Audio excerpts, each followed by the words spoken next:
اعوذ باللہ من الشیطان الرجیم بسم اللہ الرحمن الرحیم یا ایہا الذین آمنوا کتب علیکم الصیام، اے ایمان والو فرض کر دیے گئے ہیں، کتبہ فرض کر دیے گئے ہیں، علیکم تمہارے اوپر، صیام روزے، کما کتب علی الذین جیسے کہ فرض کر دیے گئے تھے، علی پر الذین لوگ ان لوگوں پر، من قبلکم جو تم سے پہلے تھے، لعلکم تاکہ تم تتقون پرہیزگار بن جاؤ۔ روزے کی فرضیت کا حکم اس آیت میں مسلمانوں کو ایک خاص مثال کے ساتھ دیا گیا ہے کہ اور حکم یہی فرمایا ہے کہ یہ روزے جو ہیں فرض ہیں تم پر، یہ تمہارے لیے ہی خاص نہیں ہے، پچھلی امتوں پر بھی روزے فرض کیے گئے تھے۔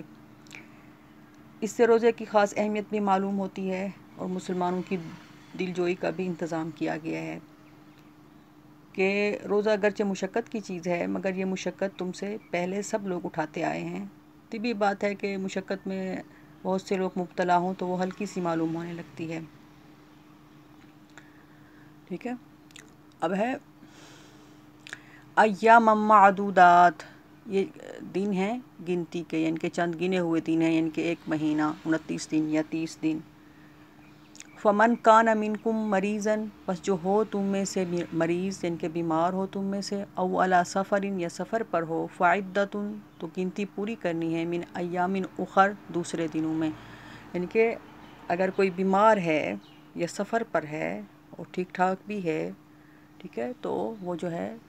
دوسرے دنوں میں یعنی کہ وہ اپنے روزے رکھ لے،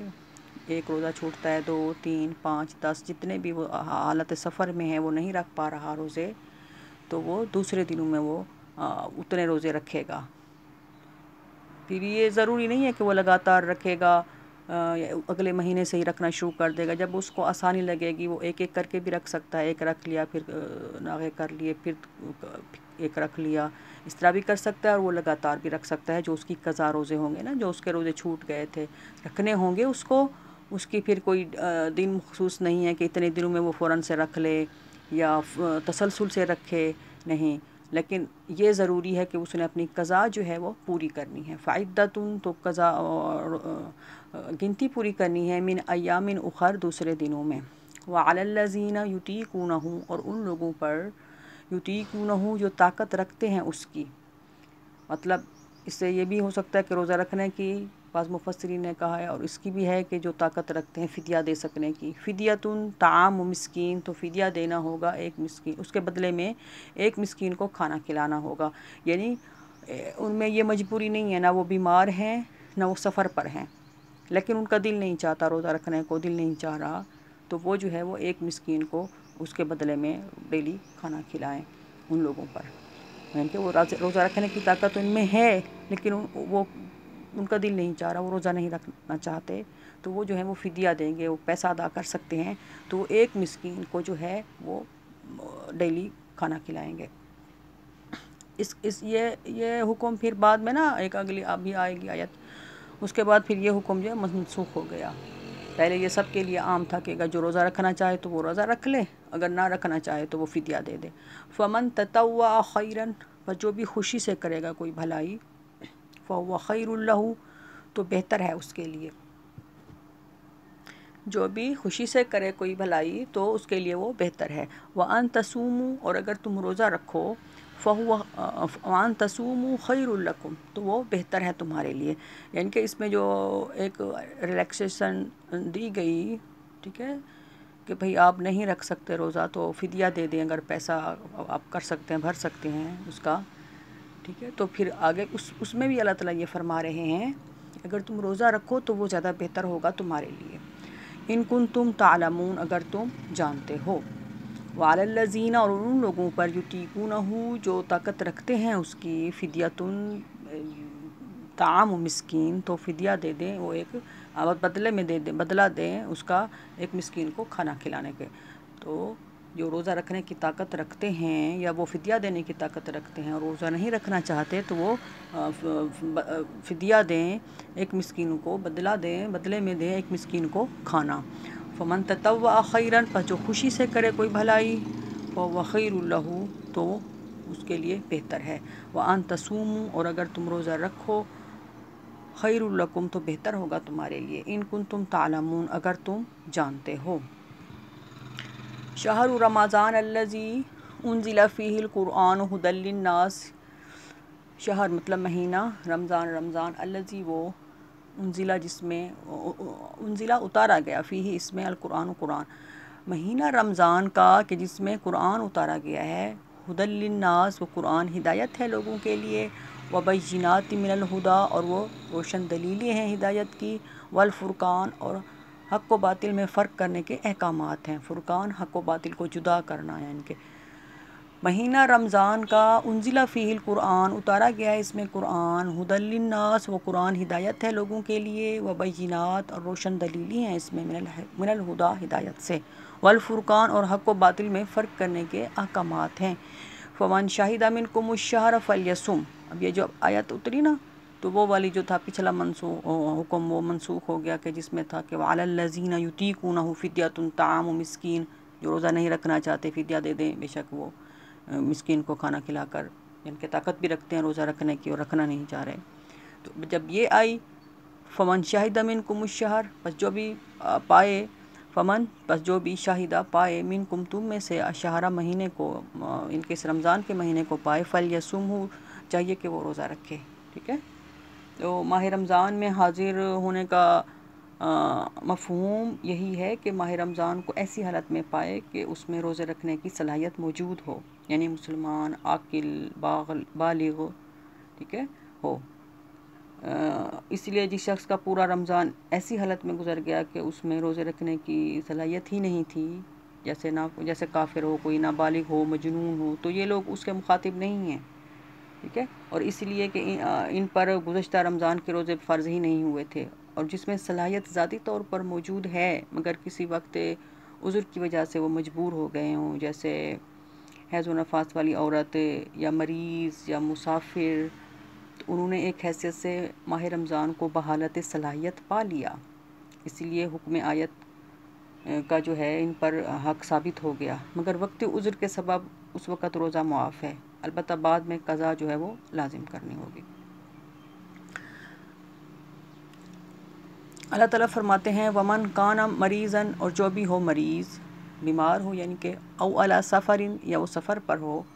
فعدۃ من ایام اخر تو وہ گنتی پوری کرے، ایام دن، من اخر دوسرے دنوں میں، تو وہ یعنی کہ جتنے روزے اس کے قضا چھوٹ گئے تھے وہ روزے اس نے پورے کرنے ہیں، تو وہ دوسرے دنوں میں جو ہے وہ اتنی 5 چھوٹے ہیں، 10، 2، 1 جتنے بھی اس کے روزے ہو گئے تھے تو وہ قضا کرے گا، بیمار ہے، اور بیمار بھی وہ جس میں ایک تو ہوتا ہے بیمار کے وقتی طور پر بیمار ہے وہ، ٹھیک ہے، ایک ایسا مریض بھی ہوتا ہے کہ جو نہیں رکھ سکتا بالکل روزے، یعنی کہ اس کی حالت مرض جو ہے مزید بڑھنے کا خطرہ ہوتا ہے، یا پھر اس میں اتنی برداشت نہیں ہوتی کہ وہ روزہ رکھ پائے، اس کی کچھ وہ میڈیسن ایسی لے رہا ہوتا ہے کہ اس میں ہے ہی نہیں اس میں طاقت روزہ رکھنے کی، تو ایسے مریض پر بھی جو ہے وہ حکم جو پچھلا ہے کہ یطیقونہ فدیۃ طعام مسکین، تو وہ بھی فدیہ دے سکتے ہیں، وہ پھر بے شک روزہ بعد میں نہ رکھیں، وہ ان مریضوں کے لیے یہ حکم باقی رہ گیا، ٹھیک ہے، باقی سب کے لیے منسوخ ہو گیا کہ وہ مریض جو بالکل روزہ رکھنے کی صلاحیت نہیں رکھ سکتے تو ان پر جو ہے روزہ اس کی بدلہ فدیہ دے سکتے ہیں وہ اور وہ مریض جو وقتی طور پر انسان بیمار ہو جاتا ہے بعض اوقات تو پھر بعد میں ٹھیک بھی ہو جاتا ہے، تو اس کی یہ بات ہو رہی ہے کہ ایسے مریض اور وہ جو سفر پر ہیں تو ان کے لیے بھی ضروری نہیں ہے کہ وہ حالت سفر میں روزہ رکھیں، تو وہ جو ہیں بعد میں روزہ رکھ سکتے ہیں، ان پر کوئی گناہ نہیں ہوگا، فعدۃ وہ گنتی پوری کرنی ہے، من ایام اخر دوسرے دنوں میں، یرید اللہ بکم الیسر چاہتا ہے اللہ تمہارے ساتھ آسانی، یسر آسانی، بکم تمہارے ساتھ، اللہ تعالیٰ تمہارے ساتھ آسانی چاہتا ہے، دین اسلام ویسے بھی سلامتی والا دین ہے، آسان دین ہے، سب تمام مذاہب سے، تمام دینوں سے سب سے جو ہے اچھا دین اسلام ہے، اور اس میں ہر قسم کی اللہ تعالیٰ نے انسان کو سہولت دی ہوئی ہے، کوئی سختی نہیں ہے اس میں، چاہتا ہے اللہ تعالیٰ تمہارے ساتھ آسانی، ولا یرید بکم العسر اور نہیں چاہتا، یرید چاہتا، بکم تمہارے ساتھ عسر تنگی، اللہ تمہارے ساتھ تنگی نہیں چاہتا، وَلِتُكْمِلُوا الْعِدَّةَ تاکہ تم پوری کرو اپنی گنتی جو تمہارے روزے چھوٹ گئے تھے، وَلِتُكْمِلُوا الْعِدَّةَ تاکہ تم پوری کرو اپنی گنتی کو، وَلِتُكَبِّرُوا اللَّهَ اور تاکہ تم بڑائی بیان کرو اللہ کی، عَلَىٰ مَا هَدَاكُمْ اوپر اس کے جو اس نے تم کو ہدایت دی ہے، اللہ تعالیٰ کی بڑائی بیان کرو اس لیے کہ نے تم کو ہدایت دی ہے، وَلَعَلَّكُمْ تَشْكُرُونَ، اور تاکہ تم شکر ادا کرو۔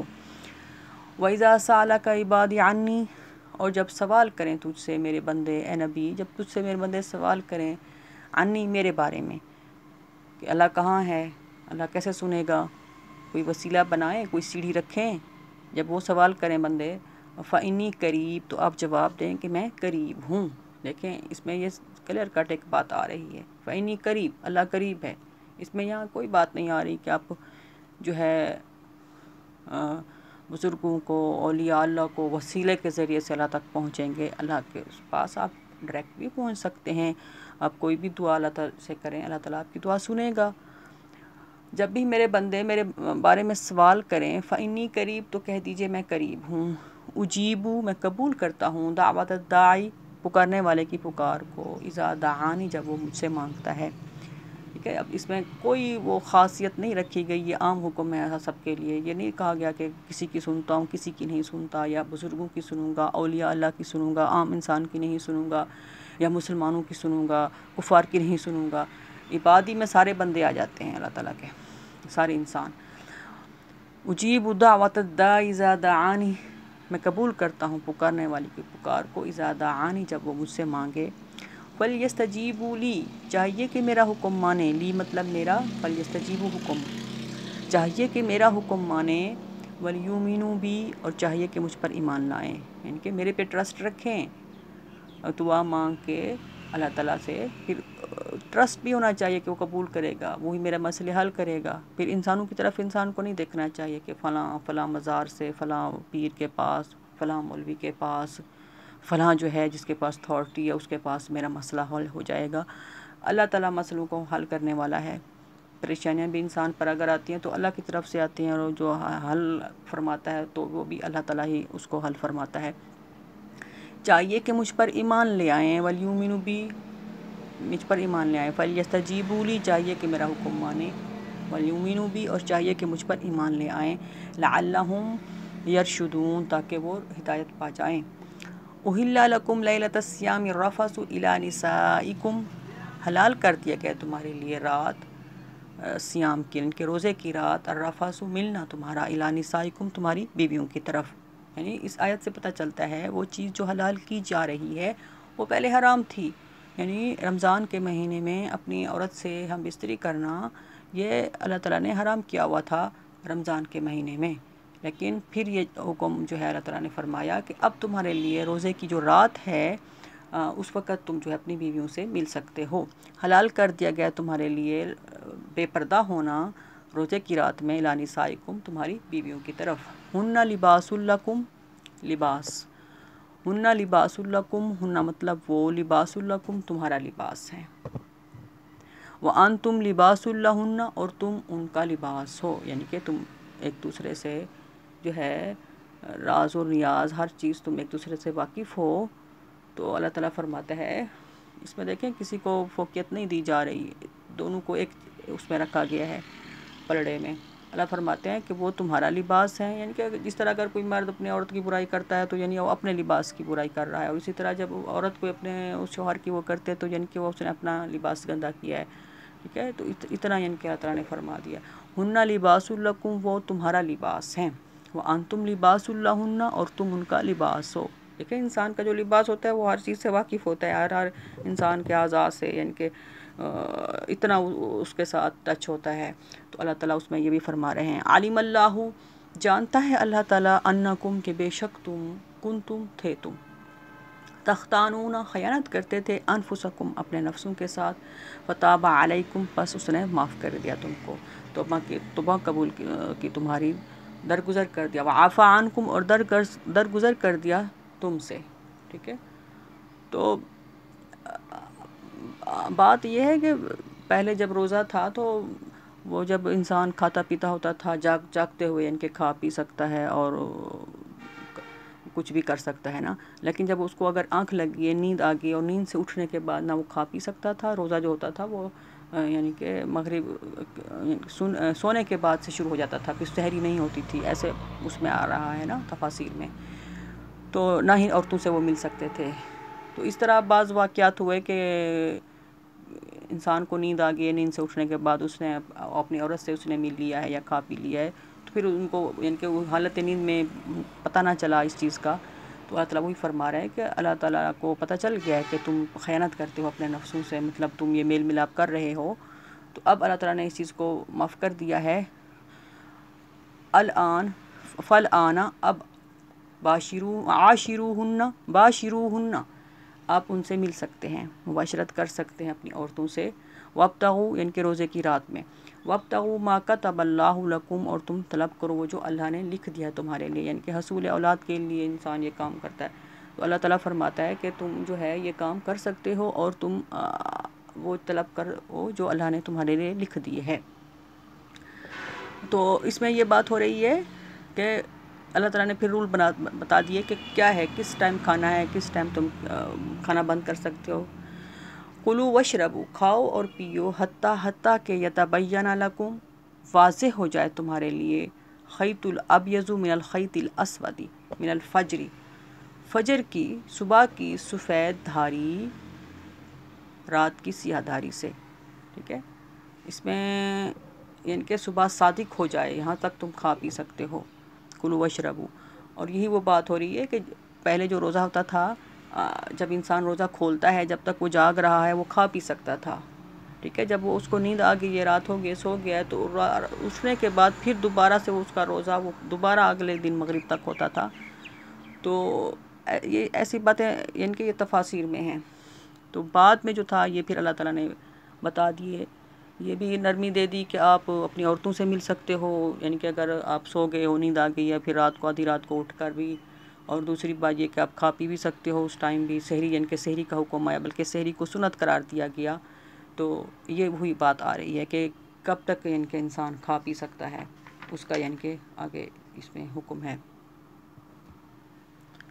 کلوا واشربوا حتیٰ یتبین لکم الخیط الابیض من الخیط الاسود، کھاؤ اور پیو حتیٰ کہ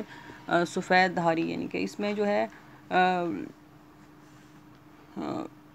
رات کی تاریکوں کو سیاہ دھاری یا سیاہ خط، اور صبح کی جو ہے روشنی کو وہ سفید خط یا سفید دھاری کی مثال بتلا کر روزہ شروع ہونے اور کھانے پینا حرام ہو جانے کا صحیح وقت متعین فرما دیا ہے، کہ اس میں جو ہے انسان افراط و تفریط کے احتمالات کو ختم کرنے کے لیے، یعنی کہ حتیٰ یتبین کا لفظ بڑھا دیا ہے کہ حتیٰ یتبین، حتیٰ کہ واضح ہو جائے، ٹھیک ہے، کہ جس میں یہ بتلایا گیا ہے کہ نہ تو واہمی مزاج لوگوں کی طرح صبح صادق سے کچھ پہلے ہی کھانا پینے کو حرام سمجھو، اور نہ ہی ایسی بے فکری اختیار کرو کہ صبح کی روشنی کا یقین ہو جانے کے باوجود بھی کھاتے پیتے رہو، ٹھیک ہے، تو اس میں یہ چیز بتائی جا رہی ہے۔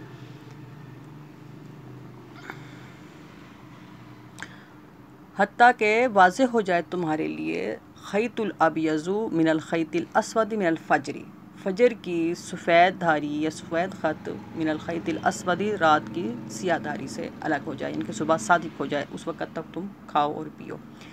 ثم اتموا الصیام الی اللیل، پھر تم پورا کرو روزے کو الی اللیل رات تک، یعنی کہ غروب آفتاب، یعنی کہ جب مغرب ہو جائے۔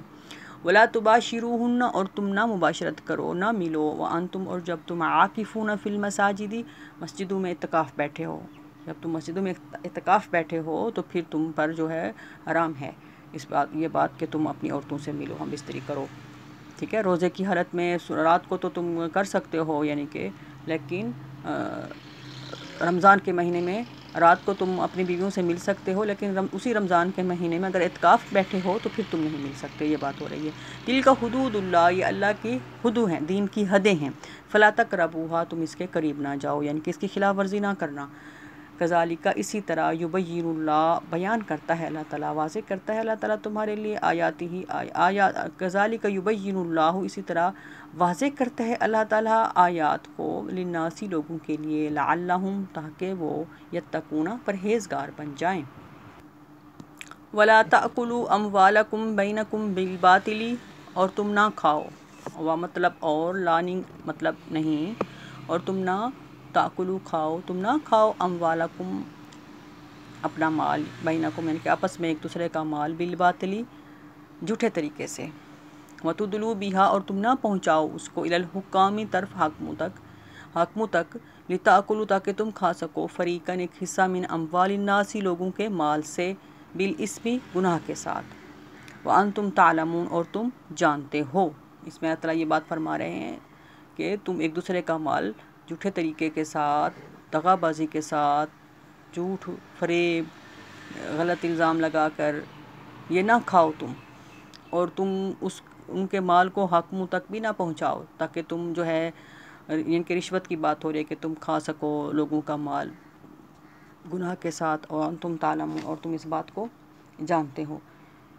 اس میں نبی کریم ان کے نے فرمایا، حدیث میں ہے کہ میں ایک انسان ہوں، تم میرے پاس ایسے مقدمات لاتے ہو، اس میں ہو سکتا ہے کہ کوئی شخص اپنا معاملے کو زیادہ رنگ آمیزی کے ساتھ پیش کرے اور میں اس سے مطمئن ہو کر اس کے حق میں فیصلہ کر دوں، تو یاد رکھو کہ حقیقت حال تو صاحب معاملہ کو خود معلوم ہوتی ہے۔ اگر فی الواقع اس کا حق وہ نہیں ہے، لیکن اس کو جس کا حق تھا اس کو نہیں ملا، جس کا نہیں تھا اس کو مل گیا ہے، تو وہ اس صورت میں جو کچھ بھی میں اس کو دوں گا وہ جہنم کا ایک قطع ہوگا۔ یعنی اگر امام یا قاضی یا امام المسلمین کسی مغالطے کی وجہ سے کوئی فیصلہ کر دے جس میں ایک کا حق دوسرے کو ناجائز طور پر مل رہا ہو، تو اس عدالتی فیصلے کی وجہ سے وہ اس کے لیے حلال نہیں ہو جاتا، اور جس کے لیے حلال ہے اس کے لیے حرام نہیں ہو جاتا۔ الغرض عدالت کا فیصلہ کسی حلال کو حرام اور کسی حرام کو حلال نہیں بناتا۔ اگر کوئی شخص دھوکہ دہی، فریب یا جھوٹی شہادت یا جھوٹی قسم کے ذریعے کسی کا مال بذریعہ عدالت لے لے تو اس کا وبال اس کی گردن پر رہے گا۔ اس کو چاہیے کہ وہ آخرت کے حساب و کتاب اور علیم و خبیر کی عدالت میں پیشی کا جو خیال کر کے اس چیز کو صحیح وہ کرے، حق لے اور نہ حق کو چھوڑ دے، جو چیز اس کی نہیں ہے اس کو چھوڑ دے۔ نہ تم کھاؤ آپس میں مال بالباطلی جھوٹے طریقے کے ساتھ، وتدلوا بہا اور نہ تم پہنچاؤ الی الحکام حاکموں تک، لتاکلوا تاکہ تم کھا سکو، فریقاً ایک حصہ، من اموال الناس لوگوں کے مال سے، بالاسم جھوٹے طریقے کے ساتھ، گناہ کے ساتھ، وانتم تعلمون اور تم جانتے ہو۔ اللہ تعالیٰ ہم سب کو ہدایت دے، ہدایت پر چلنے کی توفیق دے۔ صدق اللہ العظیم۔